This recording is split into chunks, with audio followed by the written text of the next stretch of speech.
Hi, this is Scott Wilkinson, host of Home Theater Geeks.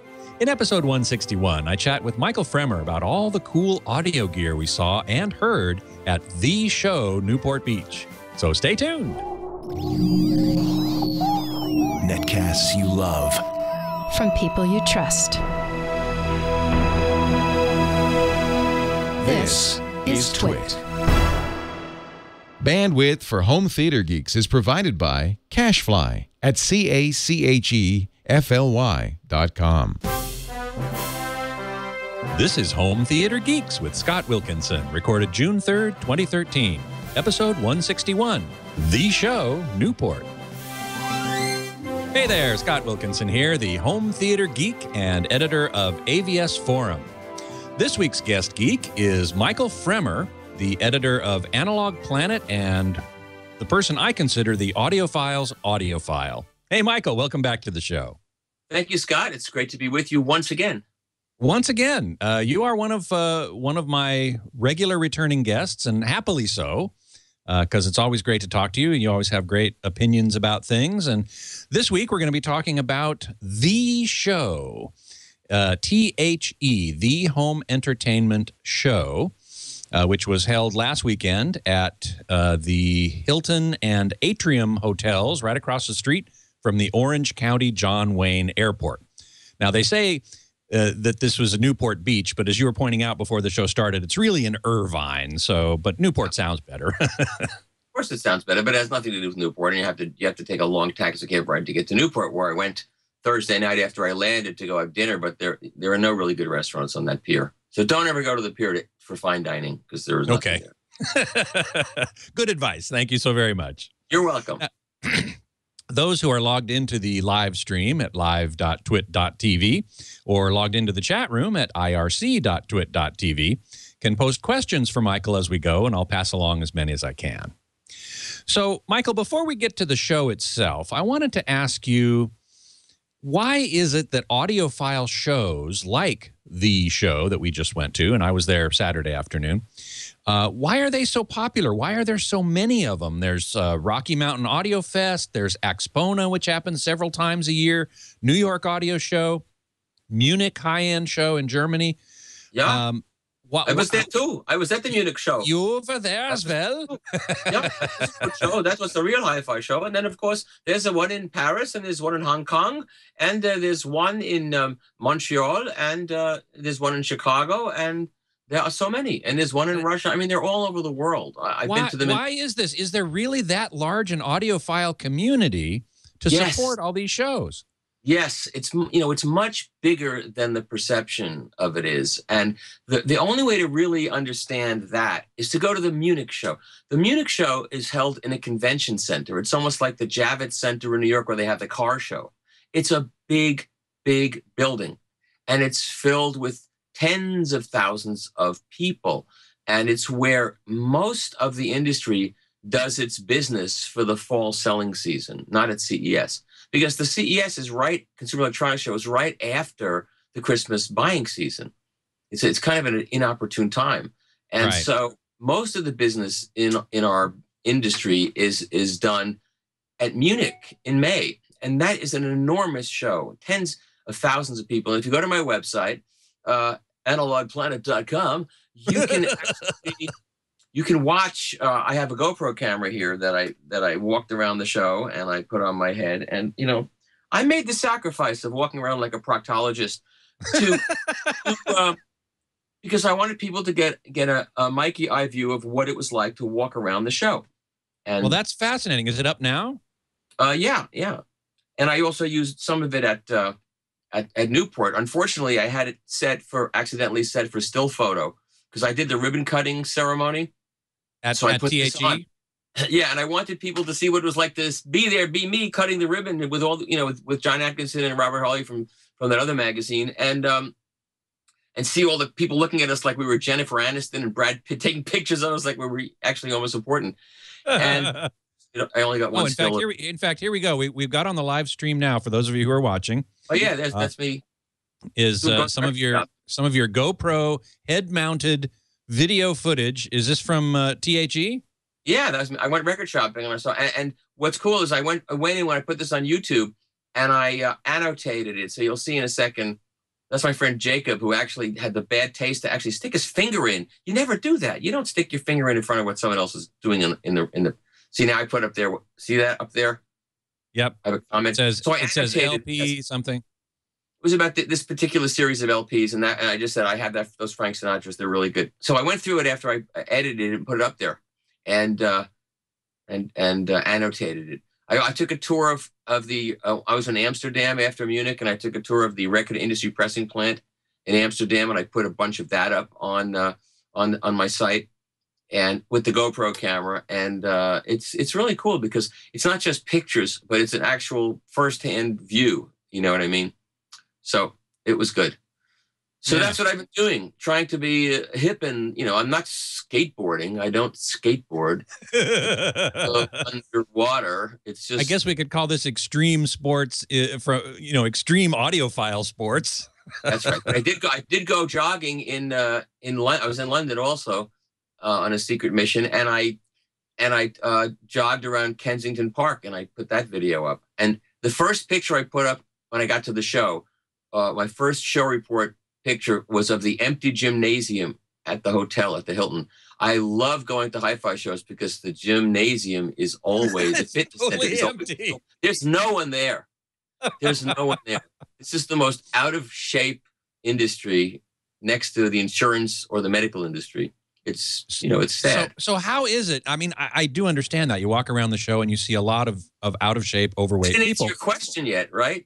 Well, the question is how does the hobby sustain such a large following? I mean, if people are so out of shape, they're going to be dropping like flies, right? I mean, how do we get young people in as the oldsters? I mean, am I correct that the audiophile hobby generally represents a somewhat older demographic? That's changing right now. It's always been, if you go back to the 70s, do you go back to the 70s? I go back to the 70s. I certainly go back to the 70s. I was already older. As they say, if you remember the 60s, you weren't there. Yeah, well, I don't remember the 60s too much, but the 70s. 70s, we both remember. Okay. Rolling Stone was all full of hi-fi ads. That's what it was. It was, big speakers and Maxell with the wind blowing in your face and turntables and Fisher and Scott and all those companies. It was all about getting a good stereo. And that generation did buy a good stereo because the music was so great that it was worth getting a good stereo. Plus, there wasn't even a Walkman at that point in time, and there were no iPods, obviously. So that generation, my generation, really became audiophiles by default. And a few generations later, it was all downloading crappy sounding files and stealing music and listening to computer speakers. And if you go online now, you'll see that there's still a whole generation of dweebs and nerds and geeks who think that if you spend more than $200 on a pair of speakers, you're insane. But that's slowly but surely changing. And it's changing because when an entire generation has been cheated out of one of the great pleasures in life, which is listening to music on a fine audio system and hearing music in a way that gives you an emotional charge, not just something you hear in the background while you cook or clean or have sex or whatever else you do, which is how music's been used for the past 2 generations. When you've been cheated out of that, at some point, every generation rebels against what came before. And the current generation is rebelling against that nonsense. And the reason why they're rebelling is one guy's buying a turntable and hearing how good music can sound, and then his friend comes in and hears it, and it's spreading virally the same way that MP3s spread virally among a very poorly, a generation that was led down the wrong path. And so kids are buying turntables. If you go to a used record stores today, or you go to like used record fairs, like the WFMU record fair here in New York in November, it's mostly kids. I mean, everybody's a kid compared to me, but it's mostly young people that are buying these records. Wow. And when they buy records and play them on their turntables, at one point they say, gee, I want to hear it sounding better. And then they move up to the next piece of equipment. And I know this because I get the emails now from a lot of young people. My website's populated by a lot of young people, and they're interested in buying a better turntable, buying a better amplifier, getting bigger speakers, because the little plastic computer speakers, they realize aren't really giving them much of a sound. So at this show, it was a mixed bag. The show in Munich, in Europe, this subject, music, is a far more important thing than it is in America. So in Europe, the audience was much younger generally. And when I did a show in Warsaw a couple of years ago, and I was amazed. And in China too, apparently. I haven't been there yet. But apparently overseas, having a good stereo is a aspirational goal of a young generation. So I'm absolutely positive that this is growing, and I'm not worried about the future of this business. And really, Scott, when you go to the Munich show and you see the size of that show and the number of people that are there, it's an industry. It's not a bunch of dweebs standing around a hotel lobby going, "What are we going to do? Where is everybody? There's no business." Believe me, there's tens of thousands of people at this show, and millions of dollars of business being done. And all these companies that have been around for all these years, they're still around. So they're selling to somebody, and they are. It's not as big in America. There's no doubt about it. You talk to these companies, they're surviving because of Europe, and especially Asia and Russia.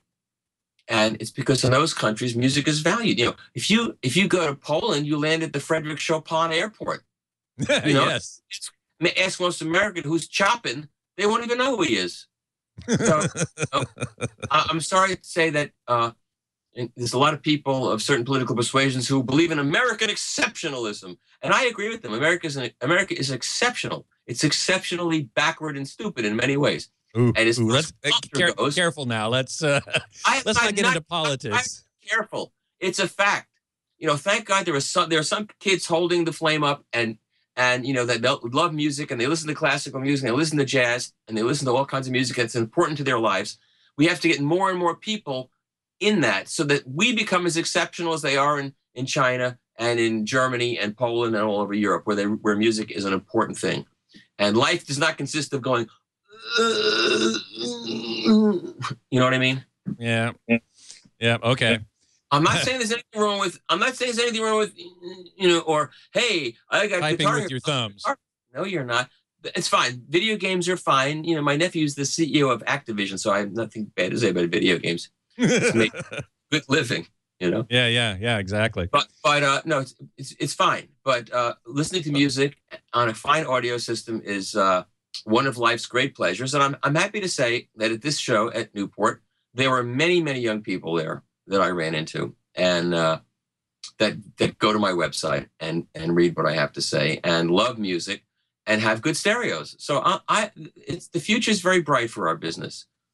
Well, it sure seems that way, and certainly magazines like Stereophile and the other one, Absolute Sound, are doing very well in an era where most print magazines are suffering badly. Right. I mean, we're doing fine. I don't know about T.H.E's subscription base, but we're doing fine. It's not huge. We're still a niche. It's going to be a niche. It always has been a niche. But 80, 90, 70,000, anywhere in that range, that's pretty much what you expect for a niche publication like Stereophile, which is really about the tweakier side of things. I reviewed on my website. I normally mostly do analog, but I reviewed something that was at the show. These Pioneer inexpensive speakers that Andrew Jones, the T.H.E designer, designed. And I'm sure many people have heard of those speakers. Unfortunately, the numbers are the numbers that the Japanese give to their products. It's the BS, which is bad to begin with. BS 22 MLP24. I don't remember the numbers. Right. But there are these Pioneer speakers. They're $150 a piece for a 3-way floor stander. That's $300 a pair. Yes. And they have a bookshelf model that's like $60 or $50 a piece. And they have an amplifier for $299. And it was at the show. And Pioneer did a really smart thing. They put it next door to Andrew Jones's big exhibit with the $80,000 T.H.E speakers, with the $60,000 preamp and the $50,000, $80,000 amplifier. And right next door were these little speakers was this little system that cost $400. And guess what? It sounded great. Did it sound as good as the big system? No, but it sounded really, really good. Well beyond its price class. I agree with you. I've heard them myself. Unfortunately, when I walked by that room when I was at the show, it was closed for lunch, and they said, we'll be back soon, and I didn't get a chance to go back. But I've heard those speakers anyway, and I've recommended them all the time to people who, on a budget, you know, you're just going to get great value for your money. I bought a whole set for my second home theater. And there you go. And actually, the center channel speaker is amazingly good. You know, that's the hardest thing, is to get that center channel right, so it does voices with clarity and believability. And that $50 center channel. But Scott, guess what? When I did that review, you know, I take a lot of I won't use the word for reviewing expensive equipment. You know, so I reviewed inexpensive equipment. Guess what? I got the same. I'm not going to say what the word is. You know what? Yeah. I say what the word is. Oh, how dare you review inexpensive? Oh, he's lowering himself to our level. He dares to come down to our. You know, it's just so ridiculous. Damned if you do, and damned if you don't. But all you can do is do what you do, and I think you do it great. Lawn Dog in the chat room has a question. Those are old and used records we were seeing on that video a little while ago, and he finds that they are very hard to clean without potentially causing damage. What is your procedure for cleaning old records, old LPs, vinyl LPs? Records are not that difficult to clean. It depends how much you want to invest in cleaning records. You can get, there are two reasonably priced cleaning machines that cost under $100. One is the Spin Clean, which works very, very well, but it's all manual. And it includes a vat. You pour this fluid in it, you put the record in the vat, it sits halfway in the vat, and then you spin it around by hand for a while. Then you take it out and you wipe it off and let it dry in a sink.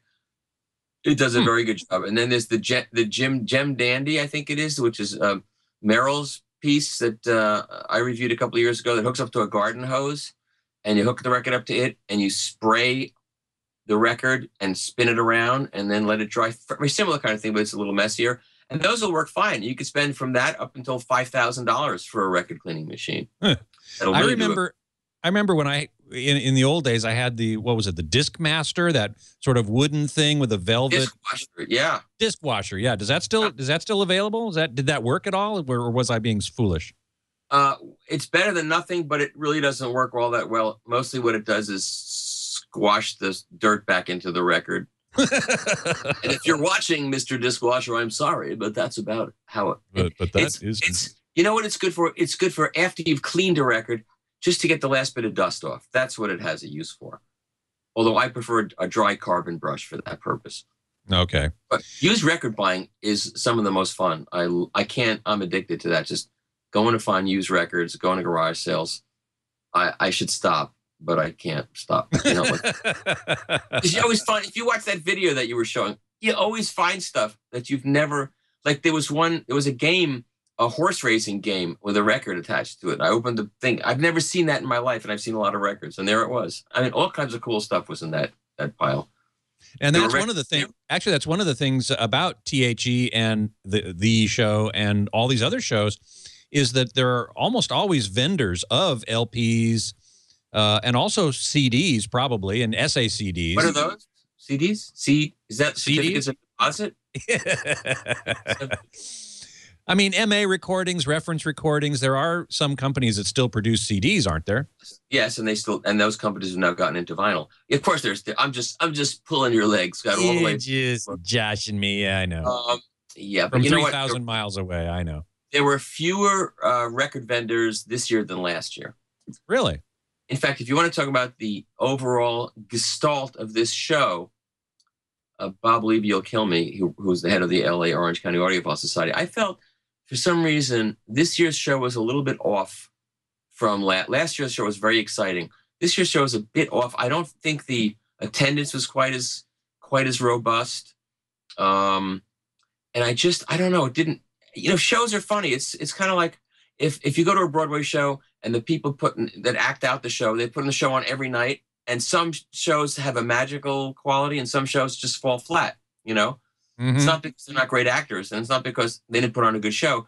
This year's show just didn't strike me as being quite as exciting. There wasn't as much energy, which is surprising because California's economy is back. Those liberal Democrats that run it kind of balance the budget and end up with a surplus. So you'd think more people would be out there seeing what's happening in the audio world. I just felt it was not quite as well attended and not quite as exciting. Although some people had a different opinion. Some people in the room said the rooms were very well attended, and that the people that attended were actually very well qualified to buy. You don't worry about Friday because that's a work day, and if a lot of people show up that day, those are the unemployed, so it doesn't really matter. Right. Show up Friday. But there was Saturday and Sunday as well. It's unemployed or journalists, which is pretty much the same thing. Exactly.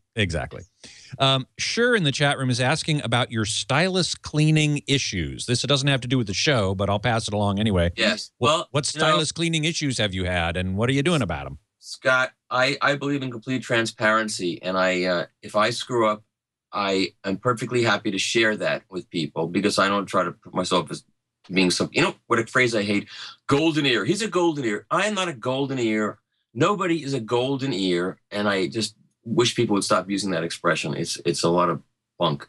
What happened is, I'm busy here working, and I'm playing a lot of records and switching back and forth and doing what my job entails. And I thought I was keeping my stylus clean. And then one day, I forgot the exact reason why I did this, but I just put my digital microscope on my Lyra Atlas to see what was going on. It may have been that it wasn't sounding as good as I remembered it sounding, but I put the microscope on it, and I was shocked and appalled by what I saw. I mean, my stylus was filthy. It was like a fur ball with hair on it, with fibers. I mean, it looked like a couch. Wow. It was, and you know what? I could have just cleaned it and moved on. But I said, I'm going to show people what happened. And I did. And, I haven't had a chance to answer all the comments yet, but there's a lot of nasty comments, apparently. Someone else told me. The point is, the value of the microscope is, there are many values to the microscope, both in setup and finally, at some point, just taking a close look at the cleanliness of your stylus, as I found out. So it's another reason to get one of those microscopes. But it also made me realize you have to keep that stylus clean. And I was using, Lyra recommends their SPT fluid, which is fluid with a little kind of soft bristle brush. And I was using that. But really, even though I keep my records clean, it's obvious that every once in a while you've got to do a more robust job of cleaning the stylus with one of those stiff bristle brushes, or one of those I keep forgetting the name of this thing. It's a mound of goo. It's a green box with a mound of goo, and you just drop the stylus in the mound of goo, and it cleans it. So it's important to use a variety of cleansing techniques on a regular basis, and also to pay close attention to the stylus, not just from a normal vantage point of your eye, because your eye really can't see what's going on. It's a very small thing, that stylus. Yes, and one of the reasons why the stylus does get fouled up, and people should know, never pick up a record by the edge, like pinch it. Never pinch a record by the edge. I do some of that on the video where I'm going record shopping, but I know I'm going to clean the record afterwards and never do that again. If you pinch the record on the end, your fingers have oil on them. I don't care how much you wash your hands, there's oil. And so you've now deposited oil onto the outer grooves of the record. So you lower the stylus onto the outer lead-in grooves, and the oil immediately gets picked up by the stylus, and the stylus goes through the groove, and inevitably there's going to be some dirt on I don't care how clean you make the record. Dirt will settle on the record. So the dirt gets on that oil. Of course, the oil is going to hold all the dirt, and then the heat builds up on that stylus because a lot of energy is in there and a lot of heat builds up. And then suddenly the oil and the dirt and the heat harden onto that stylus tip and literally change the shape of it. And by the time it gets to the end of the record, the stylus can be a different shape than you would like it to be. And that's kind of probably what happened to me. And that's why it wasn't sounding as good as it should sound. And that causes the stylus to wear faster and the records to wear faster. So stylus hygiene is very important. And right now your home theater viewers are saying, I really couldn't care about this. But well, I take a very broad view of home theater on this show, because I suppose it should be home entertainment geeks, because I do like to talk about audio as well as video and movies and stuff. And two-channel audio, as we have talked about already, is actually very big business, and a lot of people are into it. So I count it as fair game for this show. Right, and I'm into home theater. I review home theater for Home Theater Magazine, and I've got a nice front projector. I'm not. I know some people say I don't have a television at home. well, then you're stupid. You know, No, I wouldn't say that they're stupid. I'd say, hey, if you don't, if I know you you don't, wouldn't, but I would. I know. well, I'll I let would. you do it then.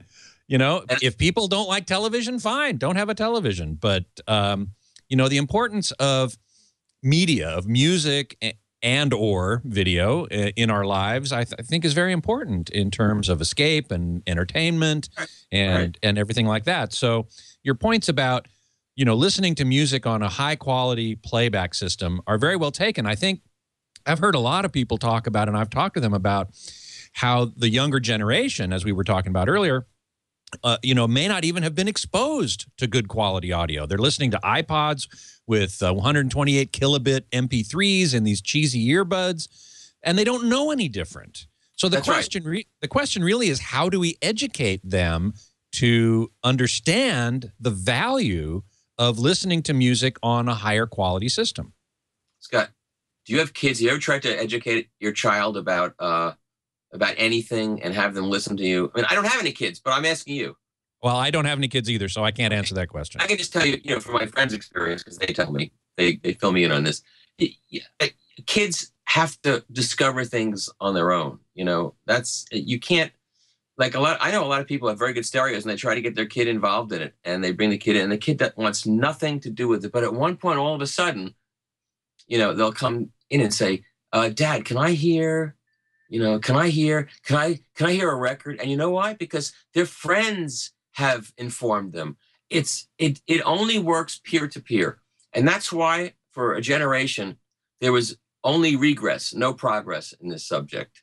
And everybody I know who has kids who had really good stereos and records, and, you know, they would try to get the kids into it, and it never worked. It's got to be the kid coming to them. And the reason why it's working now is because the same way MP3s spread virally, you know, peer to peer, you know, one friend, hey, guess what? You can go on, you know, you got a T1 account at college, you can download music for free. Wow, it's cool. You know, that spread virally. And now what we're talking about is spreading virally among young people without us having to, you know, try to browbeat them into it, because that doesn't work. They're discovering it. They're discovering the value of, well, I have a favorite artist and he's put out a record and it's got really cool artwork on the cover. And it's got, if I want to download the file to put on my iPod, it's got that too. And it's got 6 songs on one side they want me to hear and 6 songs on the other side. And it tells a story and there's an insert and, you know, and they like that. Who wouldn't like it? You know, when CDs came out and they said, well, you can get rid of, let me just find one of these things. You can get rid of this. Who wants this? You know, when you can have, I don't even have a, you know, something that comes in something like this, you know? Yeah. To me, that was absolute insanity. I couldn't understand why anybody thought that plastic jewel box with a paper insert stapled together was something that was an object of desire, that was something you'd want to own. Why would anybody want to own something like that? I mean, and now we're seeing that to be true, because nobody wants to have CDs. Very few people want CDs anymore. They'll download music, which makes sense for digital music, and then they buy records for things they really want to cherish. CDs are just not a... It's true. It's true. I in the little bit I walked around the show this weekend, I don't think I heard anyone playing CDs. A lot of people were playing downloaded or digitally acquired music from, like, the Blue Smoke server, J River, things like that, from a computer. And that's what most of the people I heard, most of the rooms I heard music in, that's what they were using.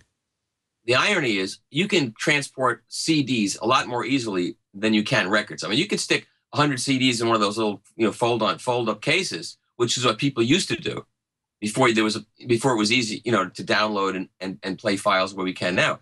So, but even that people don't want to bother with, because why bother when you can have it, you know, on an iPod or an iPad, you know, or on a Mac Mini. Yeah. On the other hand, people were schlepping big boxes of records. You know, I mean, it's not done for convenience. It's done because the people that schlep the records love the records, and they want the people coming into their room to hear their equipment on vinyl, even if they don't make turntables, even if they don't sell turntables, just because they think that's the best way to listen to music. And can I tell you something else? Because Please. I went to this event a couple of months ago at Del Posto restaurant. You ever hear of that restaurant? Can't say I have. It's one of Mario Batali's restaurants in New York. It's a 4-star Italian restaurant, and In New York? in New York, the manager is an audiophile, and he said, I'm running an event here at Del Posto in the basement with the sponsored by the Austrian Trade Council, and they're going to have an evening of live music, Austrian wine, and Austrian Italian cuisine. And could you promote it on your website? Would you just do us a favor? And I was more than happy to do it. I got nothing out of it, and I promoted it. And 2 days before the event happened, they had a couple of extra seats, and he called me and said, "Would you like to go?" So of course I wanted to go. I wasn't going to pay the $425 a person to go. I don't have that kind of money. I mean, I'll buy a cable that costs a couple $1,000s, but let's get realistic. After you buy the cable, you can listen to it. After you eat that meal, guess where it goes? Okay. Yes. Well, Leave that to the listener's imagination. Some people think that buying the cable is the equivalent of that, but that's another story. Yes, that's another story. So I went, and it was a really great event. I mean, there was a string quartet made up of members of the Vienna Philharmonic. They had played Carnegie Hall the night before. And so the music was paired to the wine that was paired to the food each course.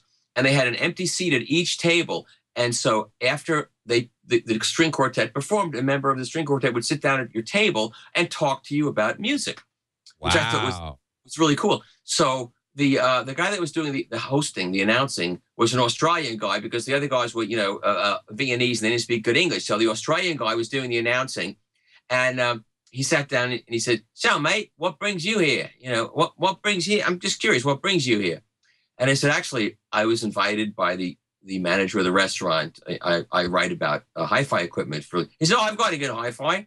And he mentioned his hi-fi, and it was a pretty good hi-fi. And I said to him, "So you're a musician. Let me ask you a question. What do you like to listen to music on, vinyl or CDs?" And I say this because you always get these idiots online saying, "Well, I'm a musician and you're not, and CDs are perfect." And I hate those kinds of people. So I said to him, I have a lot of hate. So I said to this guy, I said, "So what do you like to listen to music?" And he says, "Well, I'm a vinyl guy. In fact, half the members of the string section are vinyl guys, because the violins, you can't get that right on a CD. CDs don't get string tone right."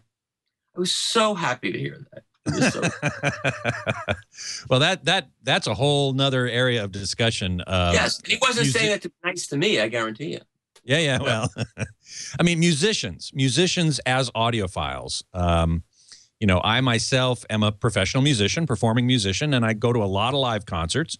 I play in them, and I go attend them and listen to them. I didn't know that about you. You're so modest. I didn't know that. You've never mentioned that. Well, I have from time to time. Perhaps okay, then I you, listen, which is also possible. What do you what do you play? I play mostly the low brasses: tuba, trombone, euphonium, and so I play a lot within musical ensembles.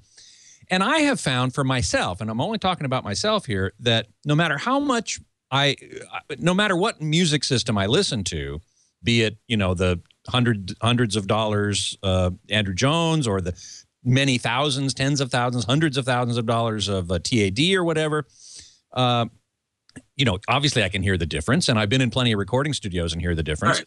But I'm not sure that. But I have never felt compelled to spend a ton of money on an audio reproduction system, because they never get to the point that equals a live performance. No, but the good ones can make you feel kind of, you can create the illusion, or they can make you feel, let's face it, you watch Angelina Jolie, you're not getting her. But if you watch her in a movie and you're close enough to the screen and you're attracted to her and she's kissing somebody, you can, you can vicariously enjoy that. much more easily on a big screen where you can see textures and faces and skin than you can on a little iPad or something. Yeah, exactly. This conversation is drifting afield. But so were you a fan of the French horn player Dennis Brain? Oh, a very big fan. Yes, I love that name. He played French horn. He must have blown his brains out. Oh yes, I've heard recordings on vinyl of him, and remarkable, right, just remarkable. So listen, let's get. Okay, sorry. You might have it there in your collection. Yes, right behind me, actually. There you go. Okay. Let's get back to the show. I'd love to hear your impressions of some of the things that you heard at the show. What stood out for you? Well, the first thing that stood out to me is the rooms there. The hotel rooms are very difficult at that show. There are not a lot of great rooms at that show. That's I'm going to be true of any of these shows, because most of them are held in hotels, and people set up these hotel rooms, which are not acoustically ideal. Some of them were treated. In the MBL room, for example, he had a really strange glass acoustic treatments that I thought were kind of strange. But and that room, I know, Jeremy Bryan is one of the better setup guys in the industry, as far as I'm concerned. And I thought the sound in New York that he got with it was a 5.1 channel system was among the best at the show. And he always gets great sound, but at this show, this sound was horrible in that room. It was soggy. It wasn't his fault. I have to say I agree. I have to and I have to agree that in every other instance I've heard, MBL is a very high end maker, based in Germany, I think, or Switzerland. Germany. Yeah. And he's the guy who designs his speakers, Jürgen Ries, is an amazing guy. He's a recording engineer as well as a speaker designer. He does it all, and he's a brilliant guy. Yep. A brilliant guy. I'm still working on trying to get him as a guest on the podcast, and one day I hope to do that. He doesn't want to humiliate himself like I am, but that's another thing. But you're right. But anyway, normally the MBL room sounds fantastic, and I agree with you. At this particular show, it didn't. It was just soggy and dense. And you know why that room was particularly difficult? Because it had formerly been two separate rooms, and they broke down the wall and made it one room, and there were these two cavities behind this, in front of the speakers, that were like where the bathrooms were. So and so there were these huge cavities that the sound was floating in and out of, and no matter what Jeremy did, it just sounded like a soggy mess. That was the case in many rooms. But what was interesting to me, the best sound that I heard, and it was strange, was in one of the big ballrooms on the first floor, and it was a brand of electronics called AVN that I never heard of, from Germany. Yeah, I had never heard of it either. They've been around since the 80s, apparently. And it was a brand of speakers. It used to be Isophon, and the guy changed the name for one reason or other, and now it's called Gradnier. I don't remember. I haven't looked at my notes since I come back. But I sat down there on Saturday late in the afternoon. Usually by then, I'm burnt out, and I don't want to sit and listen to too much. Plus, it was one of these big ballrooms where they had 4 systems set up in the room, like on each corner, and they would switch the chairs and go around and around. And those rooms tend to never sound good. And yet they produced sound in this room that kept, I had a whole CD from vinyl. I played almost the whole CD. A CD from vinyl, meaning you had copied vinyl onto CD? Yeah. And when it was over, they said, that was the best sound we've gotten all day. And that's what always happens. It never fails. Wow. I'm sorry I missed that room. He uses the ceramic drivers for the mid-range and the woofers, and he has a little diamond tweeter on top. And I'm not usually a big fan of the diamond tweeters, because while it's a sexy thing to think of a diamond tweeter, and they're very, very stiff, which is good. They also tend to be higher in mass, so they don't move as quickly as some other designs. But this one was both fast and clean. And I played this CD that I'd made, one cut I'd recorded from Bob Dylan live at Newport, not Newport Beach, but Newport, Rhode Island, from the early 60s. It was the finale of the show was Blowing in the Wind with Peter, Paul, and Mary, and all these other, and Joan Baez, and this big giant spread. And the engineer probably used 2 microphones to get this whole spread. And so it had this enormous soundstage, this tremendous width, and it almost felt like you were outdoors. And a good system will do that in a good space. And this system, because it was in such a big space, that happened to work. And it was absolutely mesmerizing. It was fantastic. That was some of the best sound of the show. Wow. Okay. I'm sorry I missed that. Lawn Dog in the chat room is asking, for the most part, aren't great speaker systems supposed to cover a lot of deficiencies in a room? No, it's really actually the opposite. The bigger the speaker, the more full range the speaker, the more it's going to produce the frequencies that really are problematic in a room. The problem with all of these rooms is not in the upper frequencies as much as in the lower frequencies. You can put up a mattress on the sidewalls. You can put a picture up. You can do things to limit the reflections in any size room and produce decent high frequencies. But the bass resonances in these rooms they all had a bass resonance at around 500 hertz or 1,000 hertz. This big, and like if you stop the music, you hear wow, wow, wow, wow, wow. It would go on for a long time. And those are annoying colorations that no matter what you do, you simply, you almost can't get rid of them unless you play a speaker that doesn't have any low frequency that don't excite the room. So now I own big Wilson speakers. I'm a big fan of Wilson speakers. And the Alexias are a great speaker. It's one of the newest designs. And Peter McGrath, who does the setup for Wilson, is one of the best setup guys there is. And he always gets good sound. And he got decent sound at this show, but not great sound.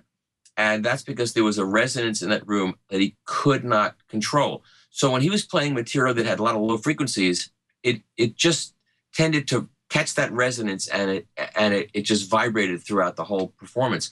But then he played a piano piece that he had recorded where none of the notes, just because of how the composition was done, none of the notes excited that resonance, and it sounded fantastic. It showed how good that speaker can be. But that was the problem in a lot of rooms. It just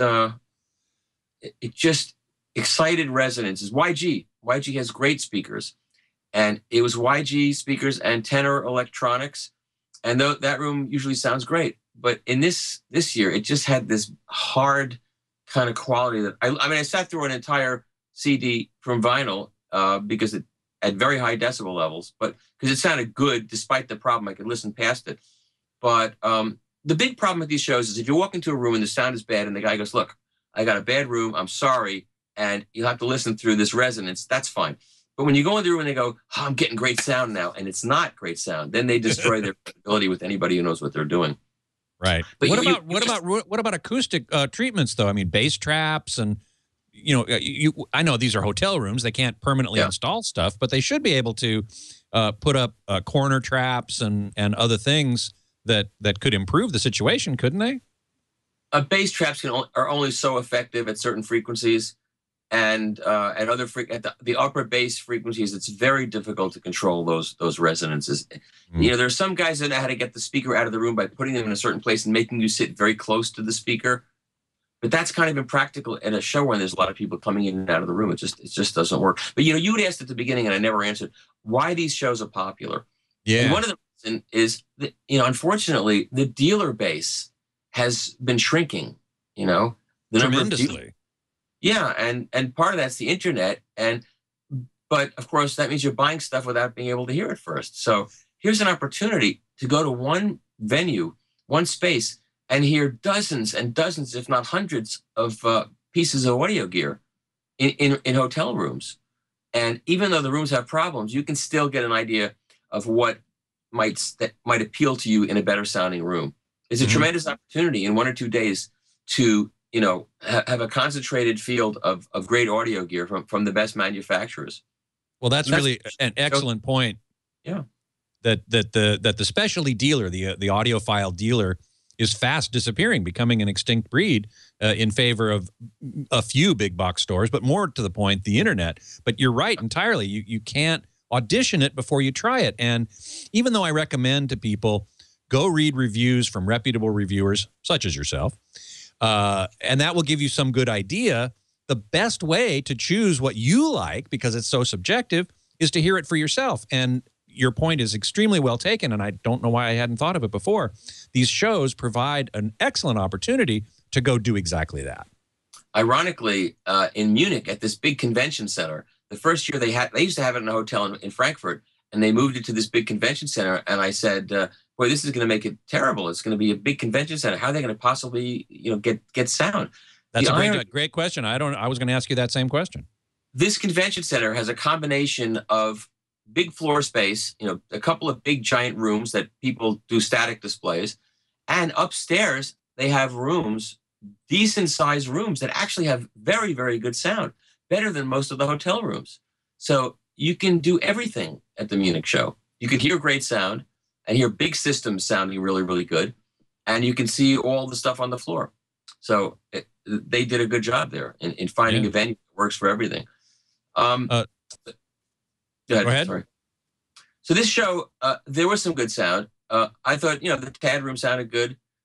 The Magico room with the $12,000 speakers driven by Constellation amps sounded good. I mean, all these rooms sounded good in the context of having heard them sound really good. You know what I mean? Yeah. As opposed to they sounded like at these shows. They sounded okay at the show.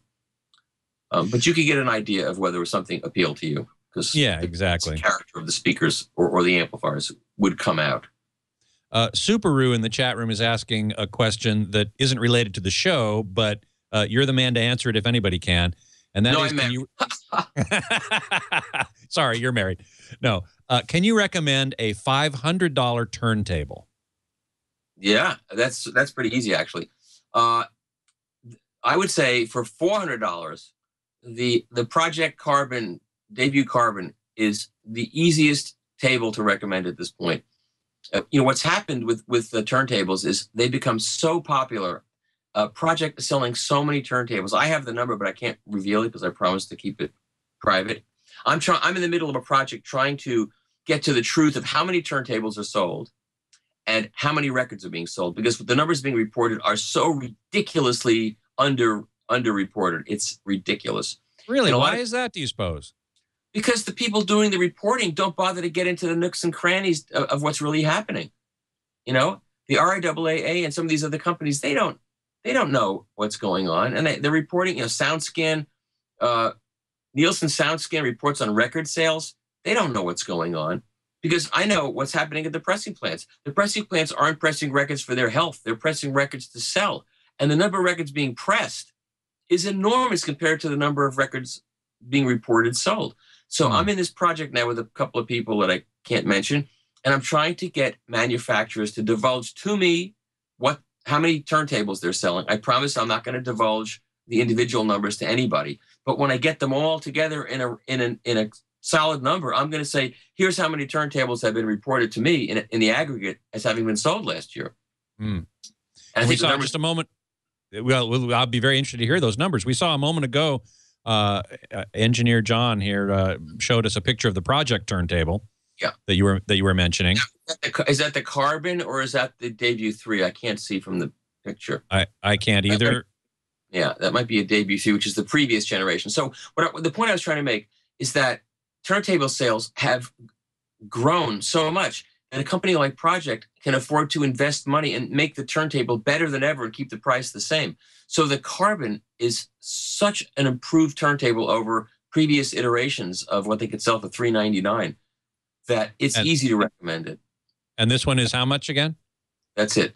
It's $399, I believe, but maybe more in colors, maybe a little bit more. And it comes with a decent cartridge, and the arm is so accomplished that you could eventually change to a better cartridge and improve the sound dramatically. But you'd keep the arm the way it is. Yeah, the arm's fine.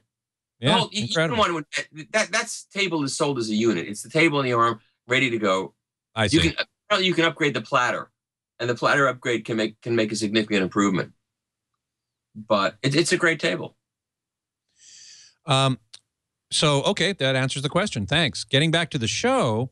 I didn't hear too much. I was only there for a few hours. I did hear the T.H.E, and that was probably my favorite sound at the show. I mean, it wasn't perfect because, as you say, the room was a bit problematic, but it's a little thick sounding compared to what that speaker can sound like. Yeah, exactly.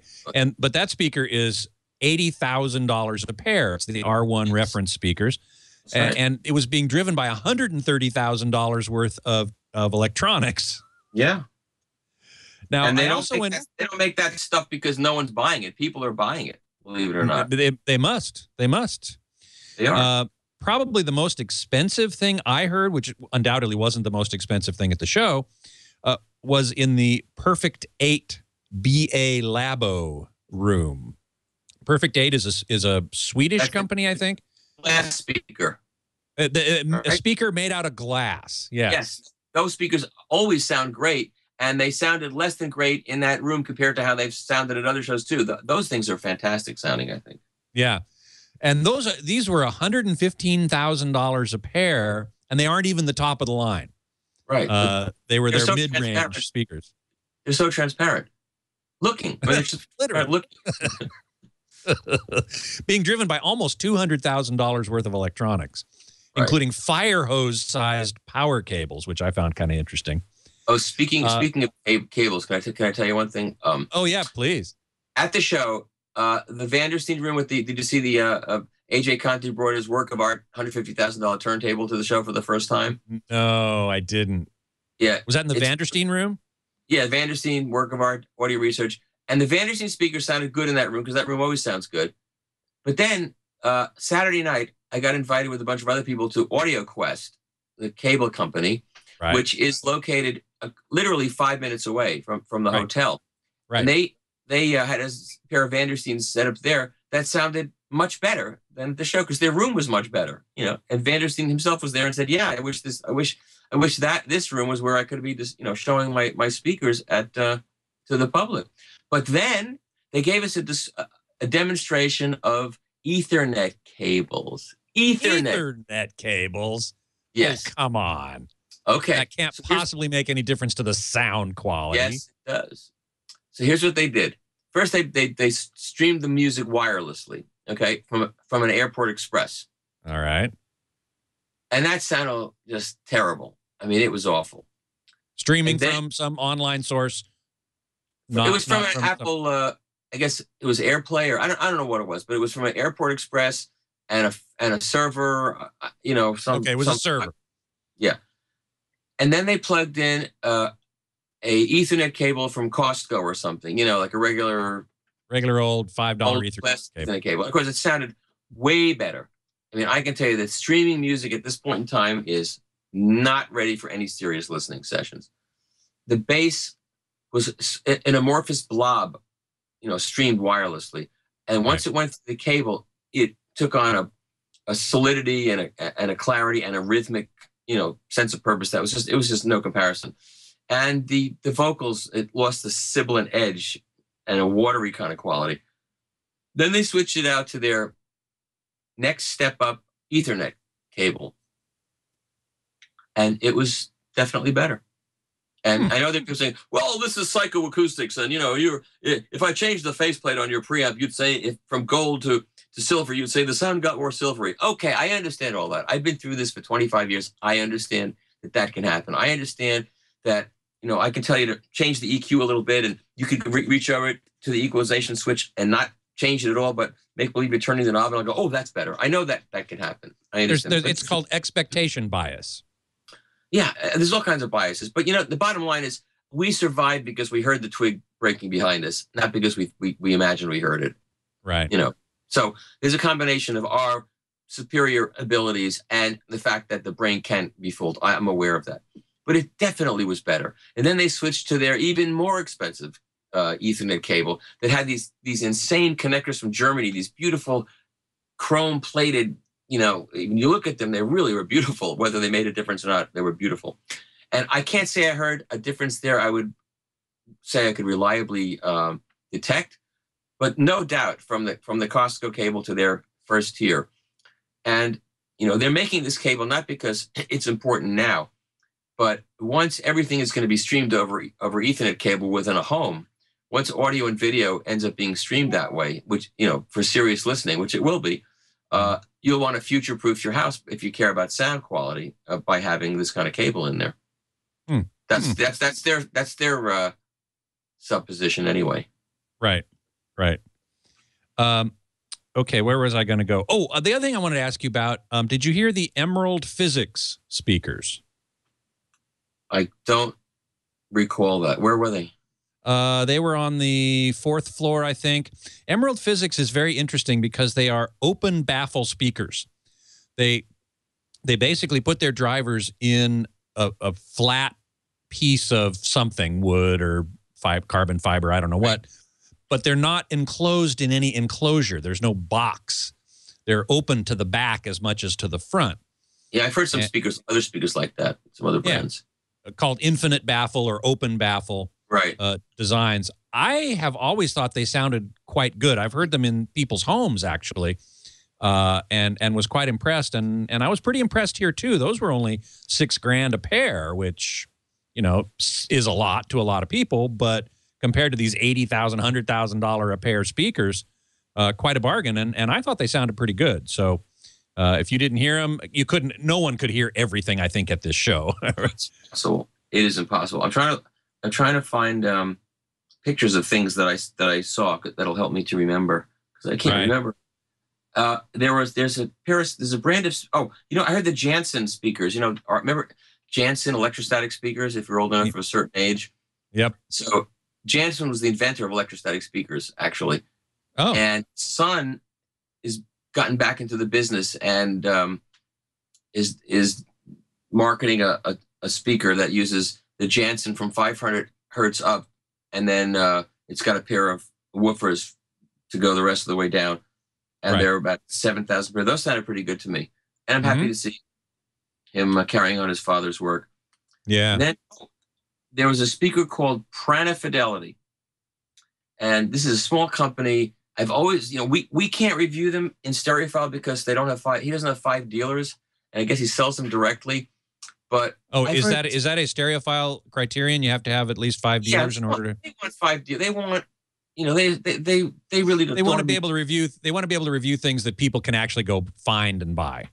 Right, and that by having 5 dealers, it means they're an established company that's not going to disappear in 6 months. Got it. In my column, and the columnists have greater leeway. Columnists can write about whatever they want, but full formal reviews, it needs that. So this guy, he's obviously one of these guys who's a talented designer and probably not a great businessman. He doesn't know how to grow his brand, but this Prana Fidelity speaker, it's a 2-way or 3-way speaker on a stand mount, and they're about $4,000 a pair. Which again is not. I'm not saying this is inexpensive, but in this world, it's in not. The scheme of things, yeah, it's not that expensive, and they sound absolutely wonderful. As do Jeff Joseph's Pulsars that are $8,000, and that's a 2-way stand mount. Those are I reviewed those, and when I reviewed them, I was taking out of the system a pair of speakers that cost $200,000 and putting in a pair that were $8,000, and like a dwarf thing compared to the big speakers. And I always felt I'd put them in and do the review as quickly as I can and get them back out because I want to hear the big speakers. Right. But these speakers actually were completely satisfying. They don't go that low, but they give you the impression they're going that low, and they don't do it at the expense of muddying up the mid-range and and reducing clarity. And that's the real talent in speaker design, to be able to produce the illusion of going lower than you really can go, and not leaving a residue that you're always hearing that makes you not enjoy listening to music. Mm-hmm. Weeb in the chat room is asking, best pair of speakers under $1,000. I'm not really good at doing that. I mean, the $150 a piece Pioneers are fantastic. Yeah. They really they have no business sounding as good as they do for $300 a pair, or even less if you buy them online or at certain places. But I'm not good at off the top of my head giving you an answer. What would you say? And this is very subjective. There's a pair of Kefs that are $1,500. They're about this. They're about a foot high, and they have that gold-colored Unique speaker. Right. And those are amazingly good. I heard those in a few places that it's a little more than you want to spend, but I'd go listen to those. You can stretch it to $1,500, yeah. Exactly, yeah. What was the model of those? Do you remember? It was on the cover of Stereophile, but I don't remember the number. I'm not good at that. If you say, what are your 10 favorite records? I couldn't begin to do that. It's just not I'm good at. I understand. Actually, somebody at the show asked me what my favorite episode of this podcast was, and I couldn't do that either. I like them all. It wasn't mine. It wasn't one of mine. Of course. It was all 4. This, I believe, is your 4th appearance on the show. So obviously, it's the Michael Fremer episodes. It's just like Steve Martin on Saturday Night Live. Right? Yeah. Episodes, you join the club.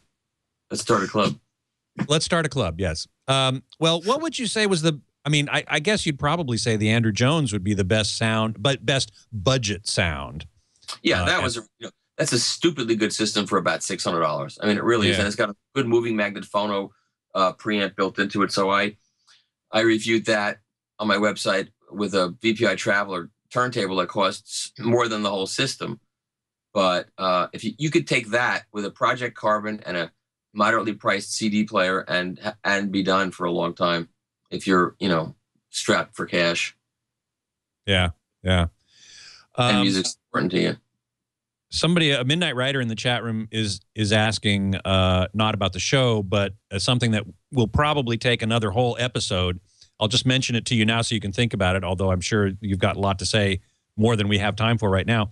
Which do you prefer, tubes or solid state? You know, that's a really good question. And I'm about to answer. Well, it doesn't matter what I like personally, but I'm about to talk about this in a review I'm doing of the Lamb ML3 amplifiers. They're only $150,000 for a pair. And tube-based. It's all tubes. There are like 7 or 8 rectifier tubes across the front of the power supply is in a separate box. That's a 4-box amplifier. So there's a giant power supply box that's got a row of rectifier tubes. I think they're rectifier tubes in front. And then there's another box that's got this one giant transmitter tube that produces all the amplification. It produces 30 watts of single-ended power. And by any definition, it's spectacular sounding.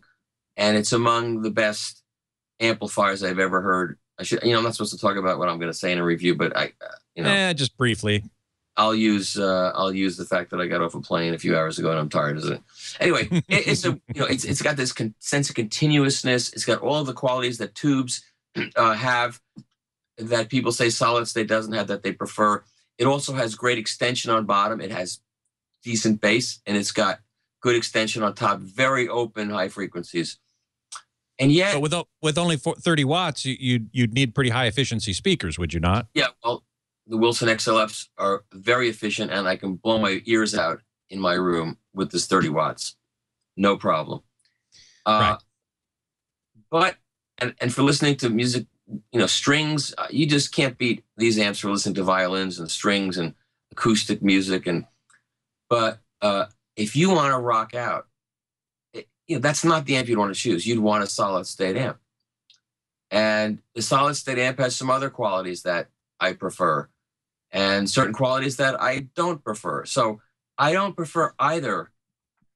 They're different. There are tube people that swear by tubes, and there are solid state people that swear by solid states amps. And I'm agnostic on the subject. They both have great qualities. And so I own solid state amps, and I also own a tube amp. I own a Music Reference RM200, which is a $4,500 tube amp. It's 100 watts per channel. It's a hybrid amp with a JFET front end and a push-pull KT88 or 6550 output, fully balanced, and $4,500. It's, to me, when I reviewed it, I said, if you think this is expensive, you're in the wrong hobby. And boy, did I take a lot of crap for that. But seriously, if you're in a high-performance audio hobby, $4,500 for incredibly great, it measured great, it sounds great, it'll drive a lot of speakers. That's not a lot of money for what you get, in my opinion. And just for everybody to make sure we understand, a JFET front end is a transistor or solid state front end. That's right.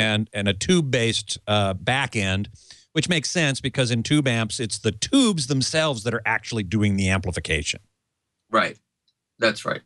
Yeah. And it's a great product. So I have that, and that'll drive the big speakers very, very well. And I have a solid state amp for all the rest of the time, and I can pop them back and forth whenever I need to.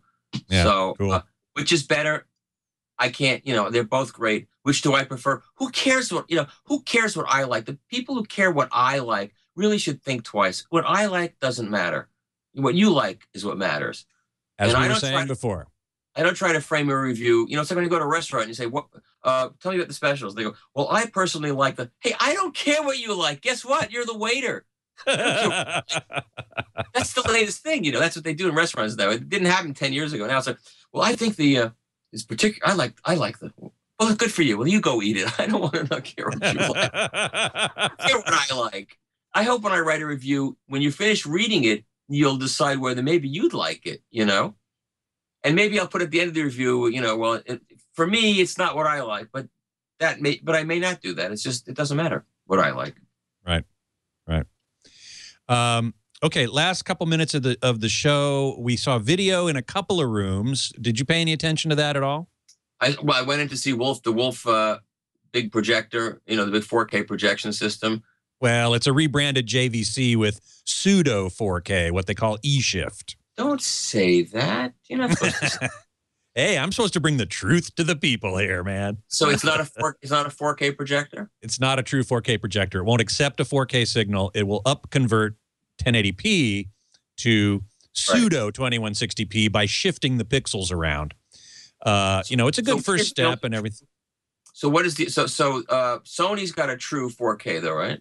They do. Yep, they do. And now we're seeing a number of true 4K or really 2160p flat panels, including the one that was in the Totem Acoustics room at the show.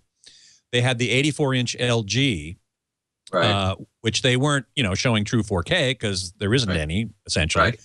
Right. They were just upscaling, and it looked pretty good. I must say I wasn't very impressed with the Totem Acoustics sound. They had some new speakers in there. Tribe on walls with some very narrow, shallow, dual 8-inch subwoofers. And I can't say I really like the sound that much. I like the sound in the Wolf room. It was actually put on by Source AV, a retailer. Right. And they had Sonus Faber Venere speakers. I reviewed those, actually. Oh, yeah? What'd you think? Well, you know, I liked them. I wrote that they voiced them for a younger generation that likes a little bit more high-frequency response. Mm-hmm. And I didn't hear what they meant. The measurements, if you looked at the measurements, you'd never buy them. The measurement was like, at the upper frequencies, there was like a Mount Everest. I mean, there was just like this wall. It went all the way up, like at 8K, all of a sudden it shot up. It was frightening. But then there was a trough in the upper mid-range, which translated to really pleasant sound, because most film tracks are bright and hard and unpleasant, in my opinion. They're all heavily processed. So when you put all this speaker together, they were not expensive, they were stylish, and I thought they sounded great. The guy that did the measurements was appalled that I liked them, because there are some people that are led around by their nose by the measurements. Right, which is only part of the story. Exactly. You have to listen, ultimately. Yeah, exactly right. Well, listen, thank you so much for being here, taking an hour out of your day, especially after surviving a red-eye flight back from L.A. All night last night. Michael Fremer, thanks so much. Be with you. Thank you, Scott. So you can reach Michael and read all his stuff, and he is very prolific at analogplanet.com.